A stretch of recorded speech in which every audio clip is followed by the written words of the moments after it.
Yeah, hold on, you damn kids, I'm coming. You freaking whippersnappers always wanting the reviews right quick. Oh, my hip. What are you looking at? Oh, yeah, this is what happens when you pervert the laws of time and space. Do you have my peanut butter? Okay, guys, I'm kidding. I'm kidding. I'm not really an old man. I didn't want to freak anyone out there. I still might be freaking some people out there. Okay, I know, it's alright, it's alright. For those of you out there that are wondering how I solved that time travel snafu last week, you know, like I said I was gonna go back in time, but I never did. There is a reason for it. In fact, I'm surprised how many people missed it, but, wait until the end of this video, and I guess I'll explain it to you anyway. But yes, did you ever want time traveling in your One Piece? Well, you got it now! Yeah, so this will be chapter 920 review, I Love Oden. I was actually hoping for Senpai to be at the end of that, so I could be like, oh, Oden Senpai, you're so adorable. But no, okay, so there's a lot of stuff going on. This is kind of an exposition-y sort of chapter. Kind of in a different way, though. It's not like exposition in the sense of just like a bunch of stuff, like every little detail dumped on us at once. What happens is Kinemon is telling the story of Daimyo Oden and how he came to be the Daimyo of Curry, and the story of how they arrived where they are right now through the passage of time. He explains all of that stuff, but a lot of the stuff in the story we are not privy to. The Straw Hats and Law are. Like, they hear what's going on, and we see their reactions to it, but we don't get every last piece of information here. So keep that in mind going forward with the rest of this arc. That the Straw Hats are aware of this stuff. We are not. So we're the ones that are more in the dark here. I inhaled a little bit of my wig hair. Okay then, so, the Straw Hat Grand Fleet serial has concluded.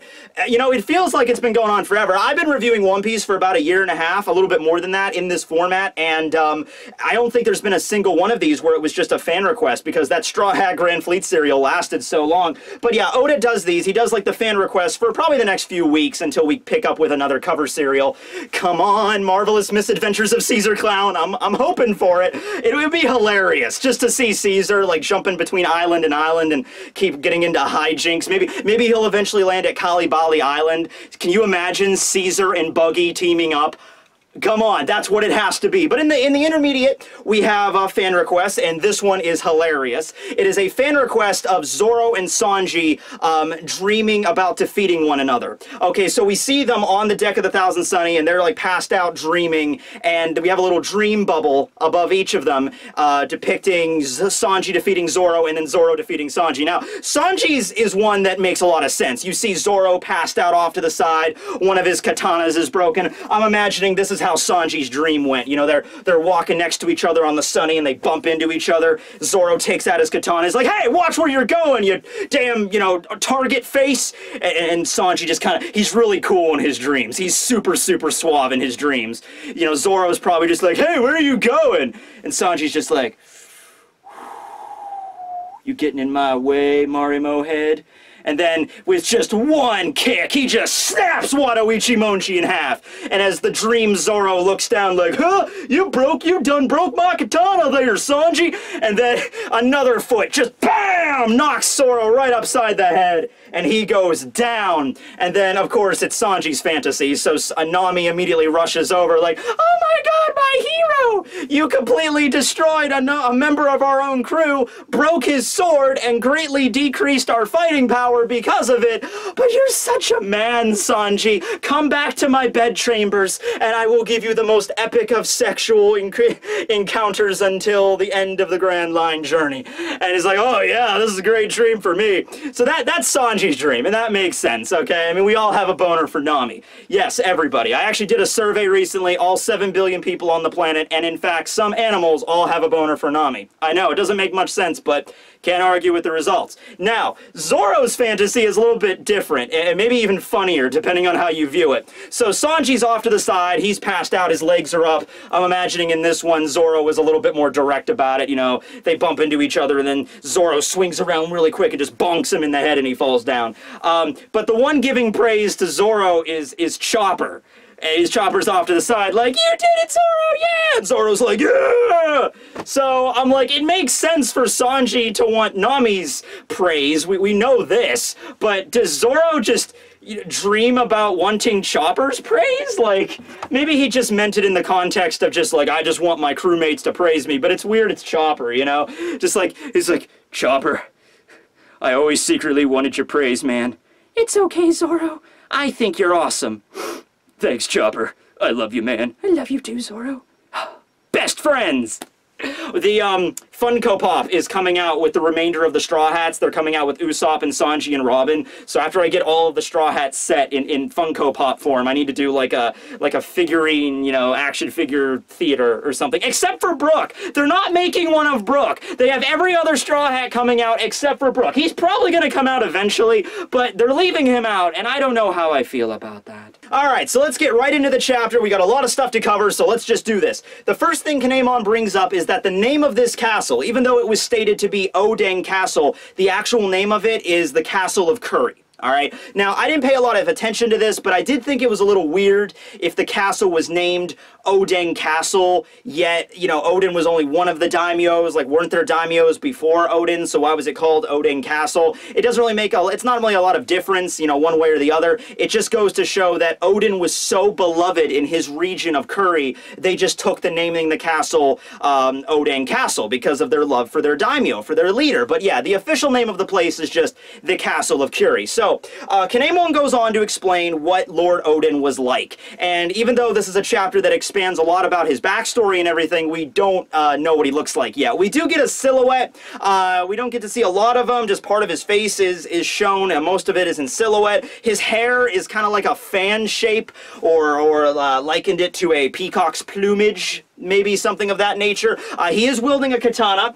The katana does have a rounded guard, sort of like Shusui, except Shusui's more like a flower, and it has like multiple rounded edges for the guard. It looks like Oden's sword is like a four-leaf clover or something, like one rounded edge on each side. So I'm certain it's a name blade. We'll get into that later. The thing is, you have to understand is that there's going to be a flashback arc, like inside of Wano, like every other arc, like the flashback with Corazon and Dressrosa and everything. Like, we're gonna get that, especially here, because time travel is kind of a thing in One Piece now in this arc, so we're definitely gonna get a flashback. So maybe Oda didn't just want to explain everything to us right now, so there's no mysteries for later. Like, if we were privy to every detail that Kinemon explained to the Straw Hats and Law in this chapter, it would maybe be a little bit less exciting when we do get to that flashback and we do see Oden and all these characters he's talking about. But suffice it to say, Oden back in his early years was a little bit of a ruffian. He was a wild card, as Kinemon put it. Oden's father was Kozuki Tsukuyuki. Sukuyaki? It's Sukiyaki. Sukiyaki is another kind of Japanese meal. It's like a stew of like vegetables. This contrasts is Oden's name is Oden is like a dish of like egg and I think soy is included in there a lot, you know, like tofu. So that's the naming scheme between father and son. They're both named after like Japanese food dishes, like stews and things. Like, okay. Now, keep in mind, this is all taking place further back than 20 years. We don't know the exact date here, but you have to figure 20 years ago, that's when shit started hitting the fan, and the Kozuki clan started to be, you know, wiped out, and Kinemon and Kanjuro and everybody had to go back to the future. You know what I mean? So, yeah, this is taking place before this. This is even taking place before Roger's journey, because Oden is not yet a member of Roger's crew. This is when Oden was in his very early days. At this time, there was a lawless area of Wano, where it's just like thieves and grave robbers and cutthroats just lurked. You know, just this lawless region as far as the eye could see. No towns, no settlements, just a bunch of outlaws just trying to hide from the law. And this region was actually Curry back then. So whenever Oden got kicked out of the Flower Capital, he ended up in this lawless region. Now you might be thinking, it's like, oh, well, he's a little bit of a ruffian, so what did he do? Did he become like the boss of all of these outlaws? Well, yes and no. He didn't do it in the way you would think, and this is something that we need to know about, because even despite claiming that he's like a ruffian or he's a wild card and he got kicked out of the capital for causing trouble, you can see in this chapter, and just by the name of it, you know, I Love Oden Senpai, is that that Oden had a good heart. He was a good guy. It's just maybe he got into trouble a lot. That's something that's going to be expanded upon later. But anyway, upon arriving in this lawless region, he immediately confronted a guy named Ashura Doji. And Ashura Doji was kind of like the king of the bandits at the time that like ruled over this region. He was like the strongest dude. Because I could imagine a region like this, especially in Wano, a lawless region, would probably just be like by might makes right. You know, whoever is the strongest is the one that rules over this place and gets to decide what to do with the land of Curry. So Oden showed up and he just cut down Doji. I don't think it was stated that he was killed or anything. It just says that he defeated him. He was the evil, you know, evil lord of the land at that point, and so he took them down. But he did not rule over it in the same way that this Ashura Doji guy did. It's not like he, it seems, honestly, I'll tell you exactly who Ashura Doji looks like. Ashura Doji looks like the original concept art for Big Mom. Remember back when Garp was talking about the four emperors and we see silhouettes of them? And obviously the silhouettes of Shanks and Whitebeard are fine because we've seen them before. But Kaido and Big Mom's look a little bit different from what they are actually showed up to be. Like Kaido's looks completely different from what he looked like back then. So yeah, I don't know if Oda's, because Oda likes to do that shit. He likes to take old concept arts and like repurpose them into new characters. Like he did that with Girth. Girth is of the New Giant Warrior Pirates is actually an old concept design for Nami. So yeah, Oda likes to do that crap. So he very well might do that with Ashura Doji. Now, he's not really important here because Oden defeats him. When we get to the flashback arc, I'm sure we'll find out all about Ashura Doji and who he was and everything like that. Is he still around?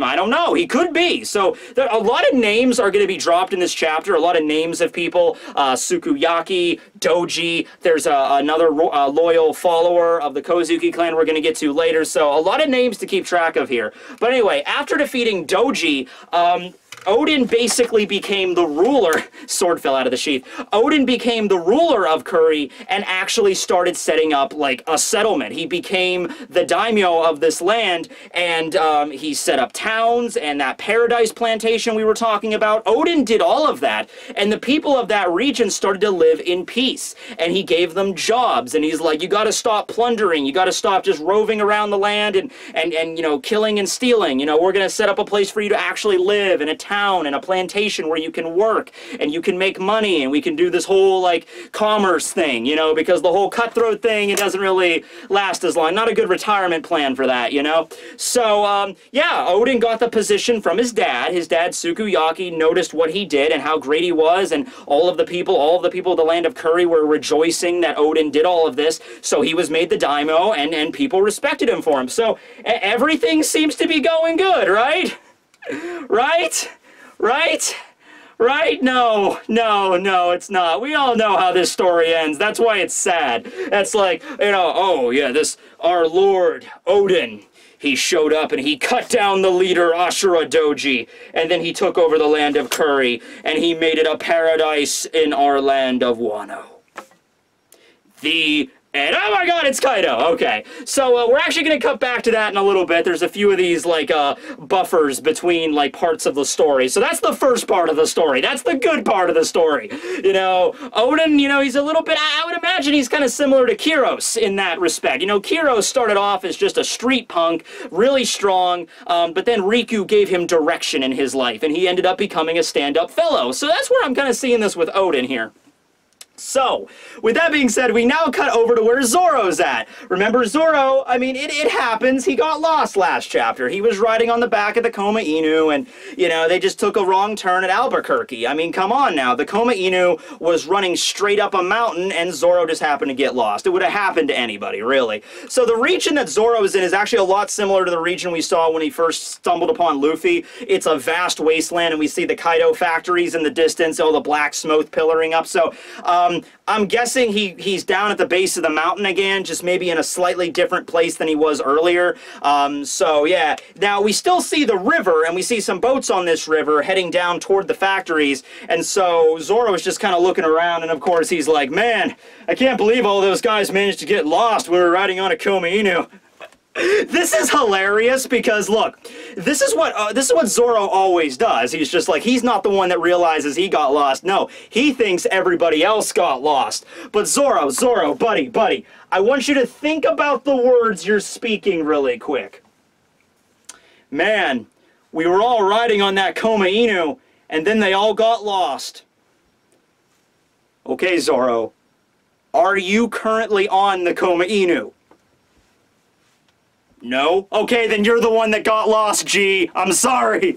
Maybe he thinks the Koma Inu got lost too. Like, man, the Koma Inu, man, I was staying perfectly still on the Koma Inu. We're riding straight, but then they just decided to all at the same time, and Zoro was just like floating in air as the Koma Inu darts that way, and he lands on the ground. He's like, well, they got lost. So yeah, he's in this region now. It's actually really sad. There's like a tiger off to the side, like passed out dead from drinking the poison water. But he notices there's a wharf in the distance, and he's like, oh, maybe I could catch a ride on a boat. That's going to come back at the end of the chapter. But suffice it to say, Zoro is going to get on a boat. Do we all remember the last time Zoro got on a boat that wasn't the Thousand Sunny? Shing! Okay, well, we'll see if that repeats itself. All right.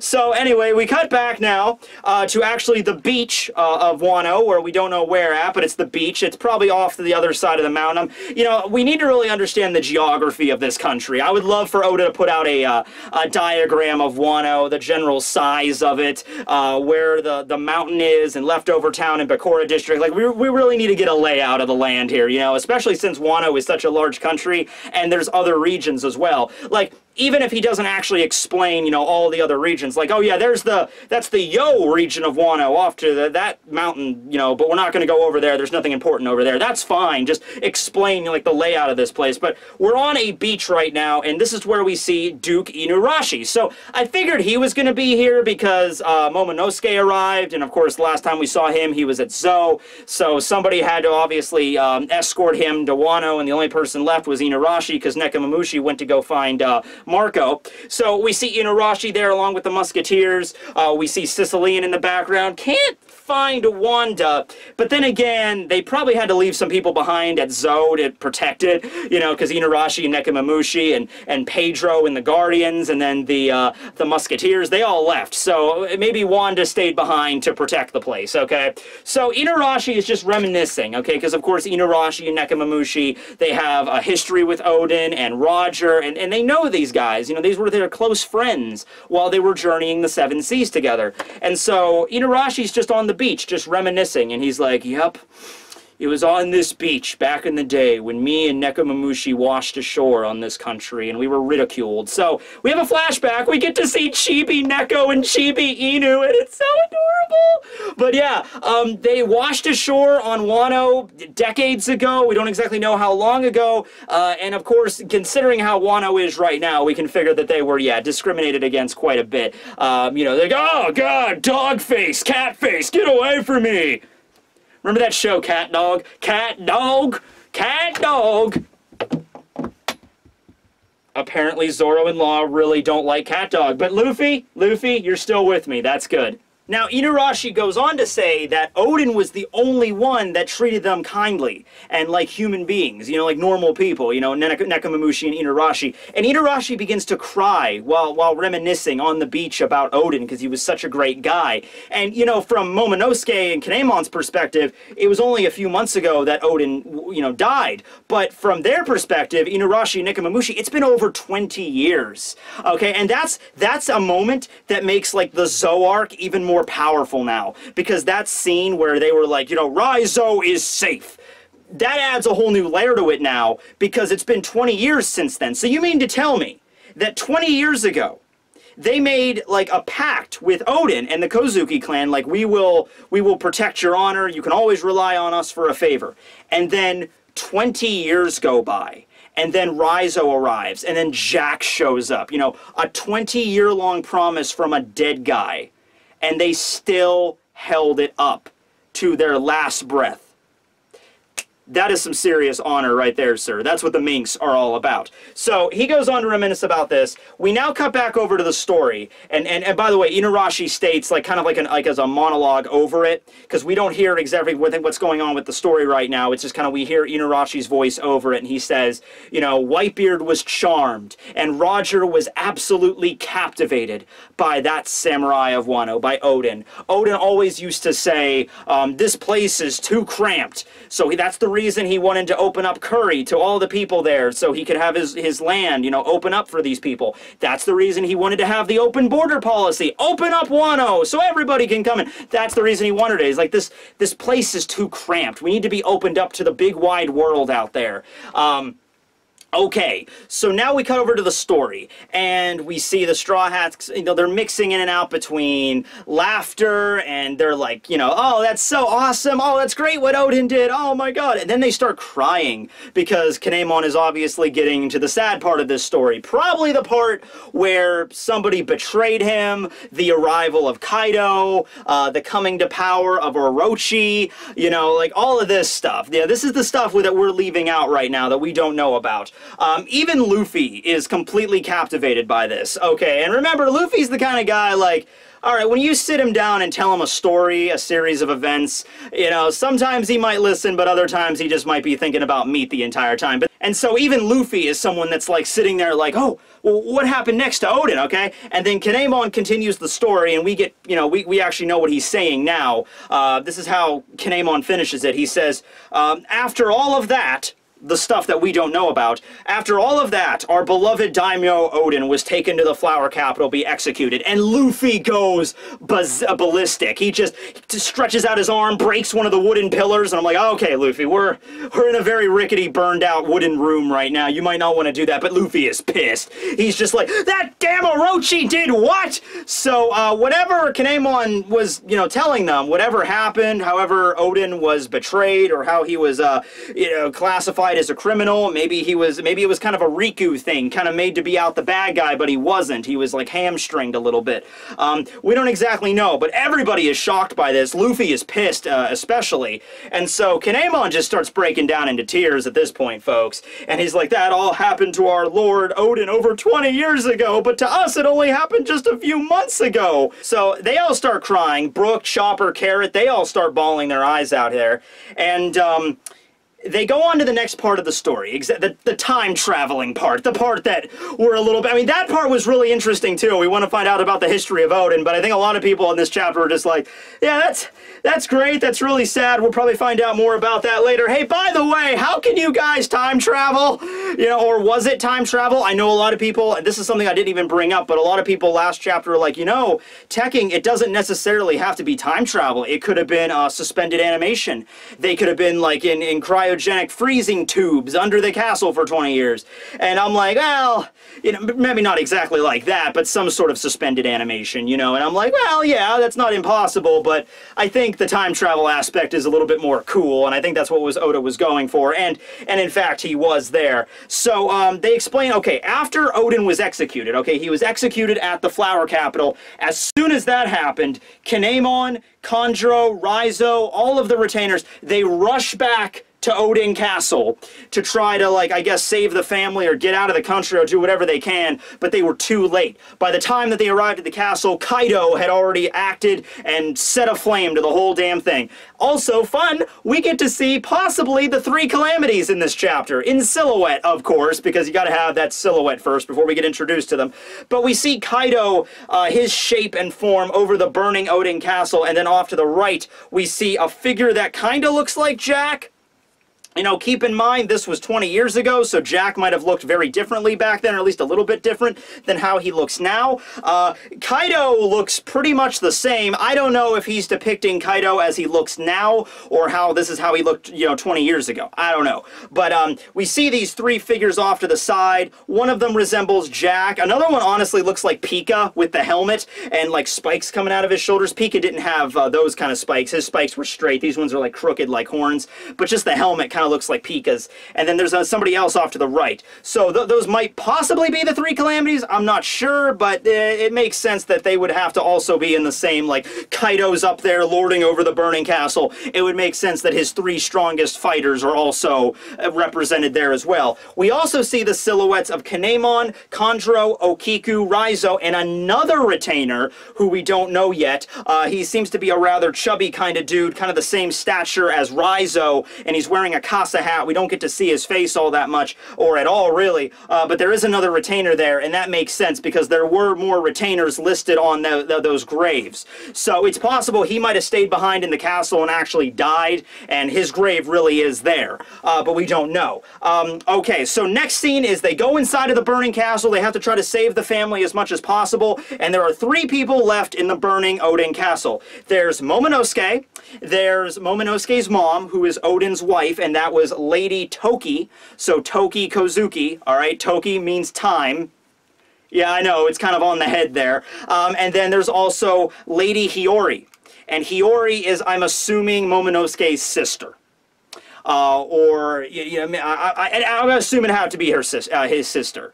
Maybe it's another member of the family, we don't know, but we don't get to see their faces, we only see Momonosuke's, we don't get to see Hiyori's and Toki's, but I'm going to assume, yeah, it's Momonosuke had a sister as well, we just haven't heard about her up till this point. So they're all there in the room, the fire is all around them, Kinemon bursts in to save them, and this is the deal, this is where the time traveling aspect comes through. Okay, so a lot of people, last chapter, myself included, assumed that it was Oden's wife that had the power of some sort of time devil fruit, because it was Oden's wife, Toki, that laid down this kind of prophecy, like, in 20 years, the dawn of a new world will arrive. So that was kind of queuing us up, like, oh, she might be the kingpin here, she's the one that has this power.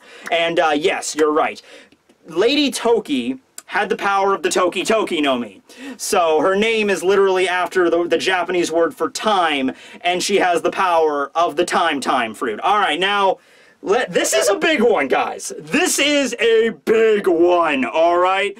This is one of the devil fruits that has been theorized for literally 20 years. Because whenever you're going to have a manga and you're going to introduce the concept of there being a bunch of different powers in the world, like, there are these magical cubes that give you power, there are these magical fruits that give you power, there are these magical swords that transform into greater magical swords, each with different powers. There is a spider climbing right down my ceiling right now. Let me see if I can just... Shing! Yeah, I did it, okay.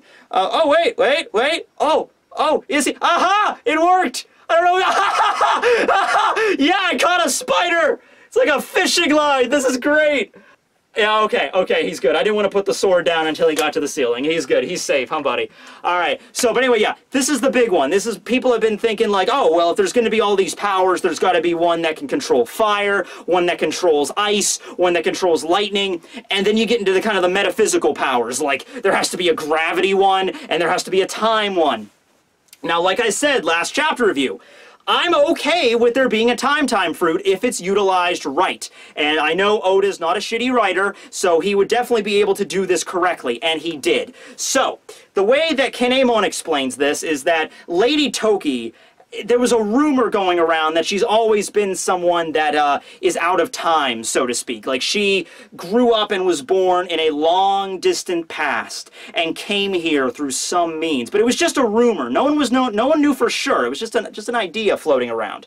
But it did, in fact, turn out to be the case.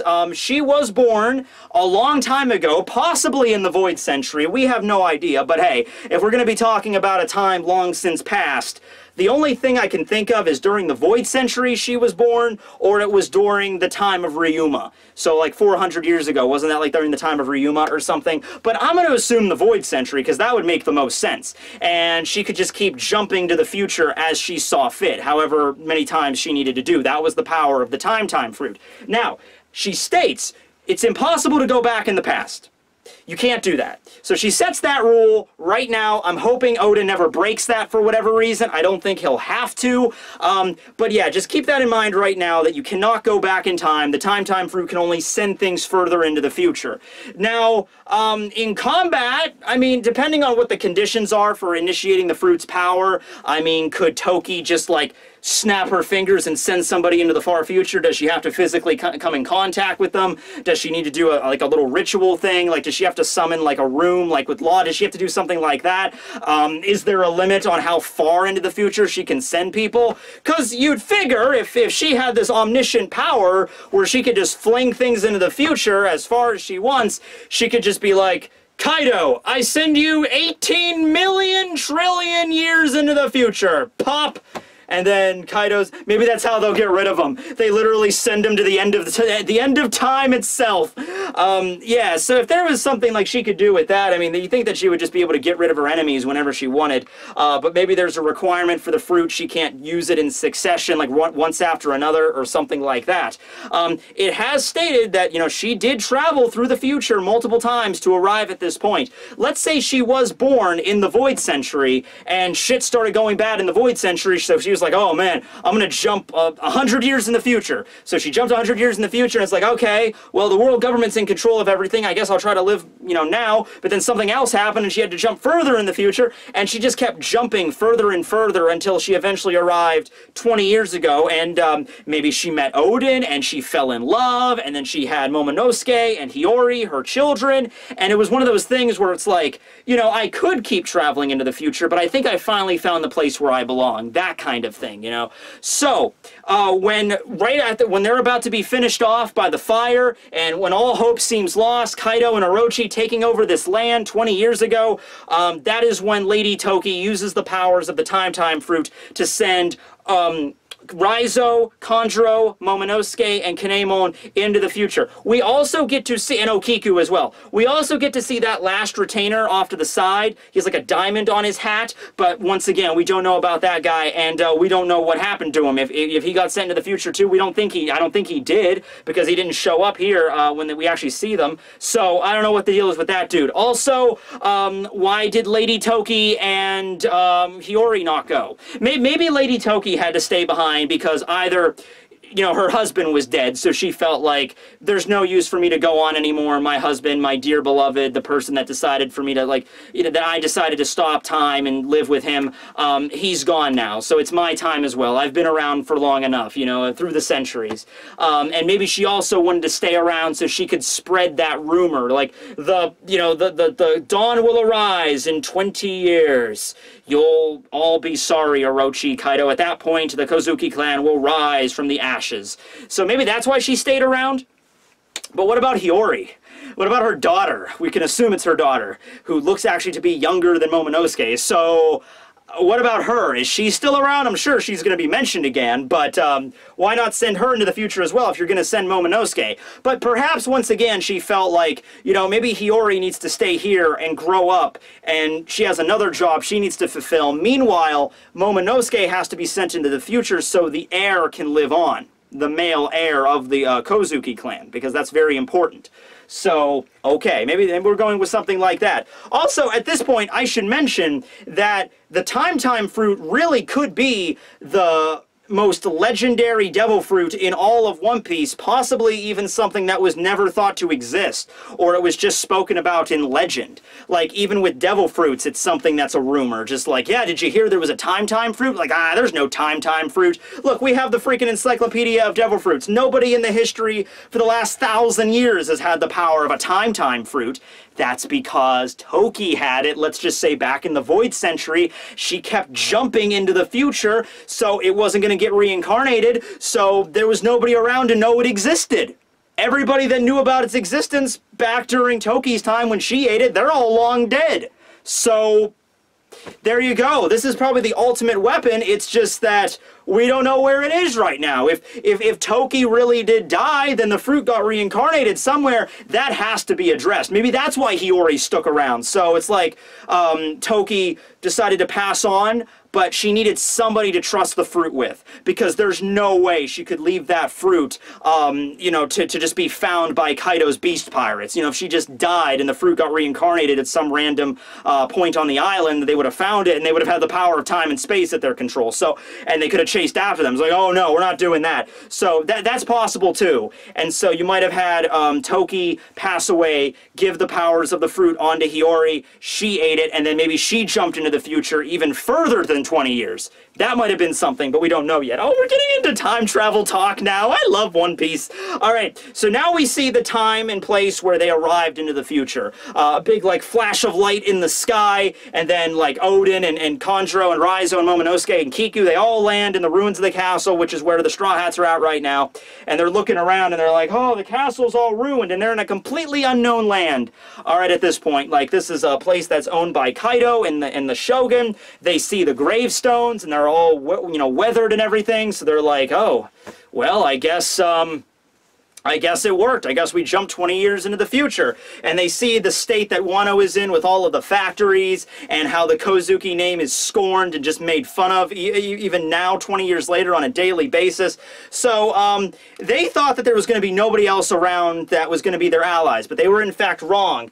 There was a guy by the name, he was a retainer, his name was Jubei-Amon. Who, I mean, he's an older dude. Maybe, in fact, he was the guy with in the flashback that he stuck around maybe to lay low, and then maybe he eventually became this retainer. So maybe the dude we saw in the flashback was Jibu-Amon. And so he has a group of his followers. There's this really large, like, sumo-looking dude, and there's an old withered monk with, like, a staff, like a monk's staff. There's actually two of them. So, yeah, and there's a few other people, too, just kind of in the background, and they're all bowing to Momonosuke, who is the heir to Oden. So yeah, they're still around, and they mention that every single member of the resistance movement, so to speak, has a tattoo of a crescent moon on their ankle. I can't pull up my ankle right now, but it's, trust me, I put a crescent moon on there. So yeah, they're all loyal retainers of Oden. So they still have help, but it's not a lot of it. You know what I mean? Like, there are some people on the island that still hold true to Kozuki Oden and that they will eventually return and then they will save this land, but most of them do not. So they still have followers, okay? So we need to find out more about this Jibu-Amon and all of the people that are still in Wano still. But afterwards, this is where we really get to the part of the story that syncs up to what we know. Kinemon decided, you know, we have to try to find allies. So we have to get off the island. We have to leave Wano, and we have to go to Zou, and we have to see if the minks are still there, Inuarashi and Nekomamushi are still alive, and they can help us. So that's the place where they decided to go. Now, Kiku decided to stay on the island, or rather, you know, Kinemon ordered her to stay on the island to gather as much intel as possible, okay? So this is the plan. The plan was to go to Zou, get help, and come back. And then with the assistance of the minks and the assistance of the resistant movements led by Jibu-Amon, they were able to maybe take back the counterstrike against, you know, plant the counterstrike against Kaido and Orochi. So Kiku had to stay behind to learn about as much as she could, because this was a place that she did not know anything about, really. So this was, you know, 20 years. She had to kind of bridge that gap. And so by the time Kinemon got back to the island, which, keep in mind, this is One Piece, you know, so just boats is the main method of travel. So traveling off of Wano and coming back, they were probably planning to be gone for, like, you know, 6 months at least, you know, like, you know, Kiku, find out everything you can in that 6 months, and by the time we get back, you can tell us everything, and then we might be able to launch a counterattack here.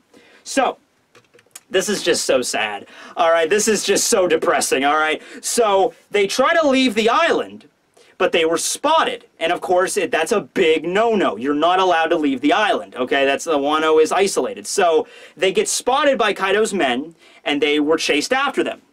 So the first thing that happens is that Raizo gets lost in a storm. The storm hits and the ship gets destroyed, and then, you know, Raizo's floating away, and he's like, I'll wait for you at Zou! We'll meet again! Okay, so they lost Raizo. Then they get to Dressrosa. They accidentally just happened to wash ashore at Dressrosa, a place that was led by Doflamingo, who was an ally with Kaido. So they were literally trying to escape Kaido's grasp, and they just land on an island that's, oh man, well, we have no idea where we're at right now, but at least we don't have to worry about Kaido. Aw, damn it! And so, you know, at that point, it was Kanjuro that was the one that's like, you need to go and save Momonosuke! Don't worry about me! And then Kinemon set out for Punk Hazard, and then he finally arrives there, and he's like, alright, well, at least we got out of that place. Ah, damn it! And then Caesar Clown, who was a pawn being used by Kaido. So it's like, no matter how, it's like he's an emperor of the sea or something, no matter where he went. They could have drifted ashore on Totland, for God's sake. It's not much better, but at least it's not Kaido related. So can you just imagine the shitty luck they had? Just no matter where they, like, from their perspective, after jumping 20 years in the future, from their perspective, Kaido rules the entire world, because no matter where they landed, he owns it, you know, or there's an ally of his there, so that's messed up. But of course we get the scene there where he's talking about, you know, we arrived at Punk Hazard, and of course Law cut me up. I really wanted a scene where Law was off to the side like, We cool, we cool, G. And Kinemon's like, yeah, we're cool, bro. Anyway, yeah, so Law cut us up, and of course that's where the bad story kind of ends, because that's at that point where Kinemon got to see Nami's cleavage. And of course, that was the scene that made it all better. All of the things that happened to Momonosuke, Kanjuro, Raizo, their country lost. As soon as Kinemon got to lay his eyes on Nami's cleavage, he knew it was all going to be all right. And he did, because the Straw Hats became their ally, Law became their ally, they managed to get back Momonosuke, they went to Dressrosa, they rescued Kanjuro, they went to Zoba, they got back Raizo, they arrived at Wano, everybody's here, except for Zoro, and now they are here, ready to launch the counterattack. It's been a long time coming, guys. Long time coming. You know, this whole saga, that's what this is. This isn't a story arc, this is a saga. Started all the way back at Punk Hazard. Punk Hazard, I think, started in early 2012. I remember I was in the second semester of community college when Punk Hazard began, and we got introduced to the talking head of a samurai. Okay, that was almost 7 years ago, okay? And we're finally getting to the point, the culmination of all of that. This is going to be epic. Oden knows what he's doing. This is a long time coming. A lot of preparation went into this. This is going to be epic. We arrive to the end of the chapter where Kinemon states that we have our allies. You know, this is everybody that we have. He lists everybody down. He's like, our current forces are the Straw Hat crew, led by Luffy Dono, of course, and Luffy's like, damn straight. And then we have the Heart Pirates, led by Law. We don't get to see all the rest of the Heart Pirates, but I think Law's crew has like 20 members, doesn't it? Including Sachi and Penguin and Beppo. We also have the Musketeers and the Guardians. Now, the Guardians of the Forest and Nekomamushi, they're not there yet, but they're coming, so they're going to be there soon. But we have Inarashi and the Musketeers, Nekomamushi and the Guardians are coming, and then the Samurai of Wano that have allied with us, that are our loyal retainers still. So he mentions that ideally our forces should be about 5,000 strong if we hope to take down Kaido. However, waging a war was not our intention. Yeah, 5,000, man, that's going to be pretty hard to get. I mean, I know you got the Heart Pirates and the Straw Hats are, of course, they only number 9, but hey, Jinbei's coming, so that's 10, so there you go, that's something. But, 5,000, that's gonna be rough. How many minks do you think there are? Like, 2 dozen, you know, 3 dozen tops? You know, like, you need, I'll tell you what you would need to have, what would be ideal in this situation. You would need to have, like, some sort of, grand fleet. Yeah, you need to have some sort of grand fleet that you could, like, call upon at any time. And it would really help if one of the members of said grand fleet also had a crew numbering in the thousands. That would be immensely useful at this moment. Hell if I know where we're gonna find one of those on a freaking Thursday night, you know what I mean? Okay, so I joke. I don't know if the Straw Hat Grand Fleet is going to make an appearance now. We just had the giant cover serial of it. And he specifically mentions 5,000. And I think, wasn't it stated like that's how many men that Orlumbus has under his employ? And even more so, back during Reverie, when Cavendish and Bartolomeo were interviewed for the paper, they specifically mentioned in the paper, Straw Hat Luffy has gathered powerful allies, one of which, talking about Orlumbus, has a crew numbering in the thousands. So he specifically focused on Orlumbus, and Oda specifically had Orlumbus's little serial in the cover pages longer than everybody else's. It kind of almost seemed like Oda was really, you know, pushing Orlumbus on us. Like, don't forget about Orlumbus. Don't forget, Orlumbus is this dude. Don't forget about him here. I might be doing something with him soon. Luffy, I think it's time to call in that favor, bro. I think it's time. You get there yourself a Den Den Mushi, type in Bartolomeo's number. I don't know how Den Den Mushi's, like if you actually dial a number, you're like, hello, who the hell is this? Yo, Mohawk Face. Luffy Senpai! Get the gang together. Meet at Wano in 3 days. Yes, Luffy Senpai, I'll call everybody! So, it could happen. It could happen. They need to at least mention it. They need to at least bring it up. Like, next chapter, Robin or somebody needs to mention, like, by the way, Luffy, don't we have that giant grand fleet at our beck and call? Now, maybe Luffy might not want to do it. Maybe Luffy would just be like, yeah, but I don't want to call them. Or maybe they might think it might take too long, but because Kinemon states, the plan will commence in 2 weeks' time. On the night of the Fire Festival, we will commence the raid on Onigashima. And we see this island, this really demonic island with like a skull coming out of it. And it's that's the place where Kaido's base of operations is. It's an island somewhere in Wano. Like I said, we really need to see a diagram of this place. Is there like a giant, like an inlet or a lake in the middle that has this island on it?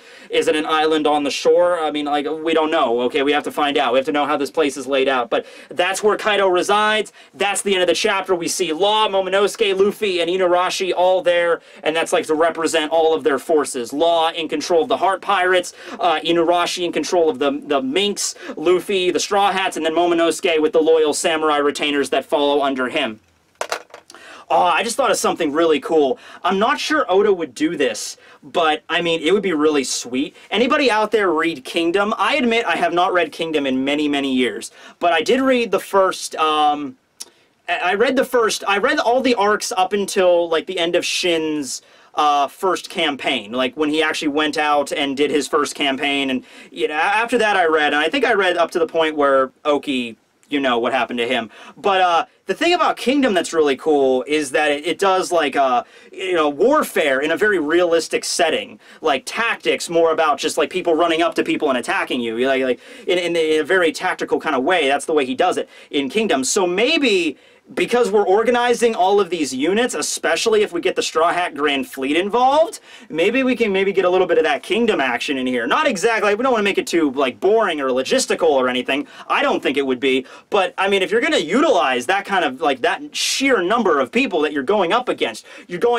Kaido, and who has all the Beast Pirates, and then, not Ozuki, Orochi, that has all of the samurai, and then all of your forces. I mean, that would be a really cool way to do it. That's all I'm saying. You can maybe lay it out like this. Like, you know, we have Momonosuke up there kind of like commanding the battlefield or anything. Like, okay, you need to take the stage as the leader of this place because you're going to be the new heir after it's over. You know, Law could be a commander or something. It would be really cool, right? You know, I'm just throwing out ideas. Oh, this is a long chapter. A lot of stuff we found out about here. You know, the time fruit, the past with Oden, what's going on with the plan to you know, take out Kaido. Oh, and yeah, that boat that Zoro's getting on, it's going to Onigashima. I could guarantee you that's where Zoro's going to end up. He's going to end up on this island. He's going to get off the freaking boat. He's going to stow away, probably, you know, jack some of their sake or whatever. Get off of the boat, downing that, like, look. Yeah, what the hell is this place? You know? And he's going to accidentally find out, like, the deep secret of this place. Like, he's going to find, like, a secret way to get into Onigashima. And then he's going to find his way back to the crew, and he's going to be like, oh, I know how to get in. There's a secret cave. You know, I was half drunk when I found it, but I'm pretty sure that's where it is. You know, like, I guarantee you some shit like that's going to go down with this. Huh, man, a lot of stuff in this chapter. Yeah, okay, you know what, at this point, just clean slate it. Okay, anyway, my battery's about to die on this, but I think I talked about everything I wanted to do. I discussed the time fruit and the backstory with Oden and everything, so what do you guys think about what's going to go down with the Straw Hat Grand Fleet? What do you think about Lady Hiyori having the power of the time fruit? What do you think happened to Toki? Do you think Toki came from the Void Century? There's a lot of chapter questions with this. Oh, man. For more information on this, go and look at, I don't know if it's up yet, I haven't checked, but go check out Artur over at the Library of Ohara, because he probably is having a field day with this. Just a giant, like a short story, just listing out all the chapter stuff we have to keep in mind for this one. So, yeah, go and check that out. I even linked that in the description. I'm a patron of his on Patreon, because he does some great work. But, yeah, okay, with that being said, yeah. Later, whippersnappers, I gotta get out of here. Oh, I thought I was gonna tell you what happened. Right, okay. Man, I've been literally standing here for like an hour and 20 minutes doing this. Okay, so, yeah, last chapter when I was talking about, you know, traveling back in time and stuff, I specifically stated that future law teching came from 53 minutes in the future. So that means I had to jump back in time 53 minutes after his arrival.